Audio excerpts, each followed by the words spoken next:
In the meantime, I want to bring in Andy McCarthy. He's a former assistant U.S. attorney for the Southern District of New York. He prosecuted the 1993 World Trade Center bombing. And we'll take a step back here from some of the breaking news, Andy, because we're going to be hearing the term over and over again, as we have over the last several days, homegrown terrorist. And you really have an issue with describing these terrorists in that way. Why? Well, Jenna, I think the problem with using the term homegrown is that it obscures the fact that what inspires this is an Islamic supremacist ideology.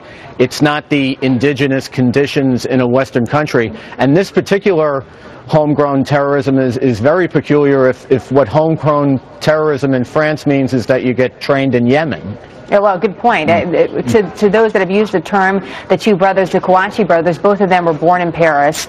And in some cases, that sort of leads us to the casual use of the term homegrown because they were born in a Western country. In fact, we've heard local reporters from inside Paris, Andy, on our air, suggest that the economics in Paris made these individuals ripe for radicalization because the economy is just so bad. Yeah, there's a lot of people who have trying economic conditions in France, just as there are across the West, but the people who are engaging in terrorism are radicalized in a particular ideology that we all know, even if we don't want to discuss what it is. Words matter here. You know that more than anyone. I know you've published many books on this subject, and as we move forward into the breaking news and really have a chance to reflect on the events of today and what's ahead, Andy, what do you think is important to keep in mind?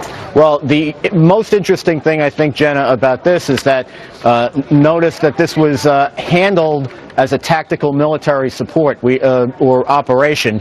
This was clearly not a situation where indictments or subpoenas were going to do the trick. And I think going forward, we have to remember that if we're going to attack a global national security threat, a global security threat, as a law enforcement problem instead of on a war footing, we're going to have ourselves a big problem.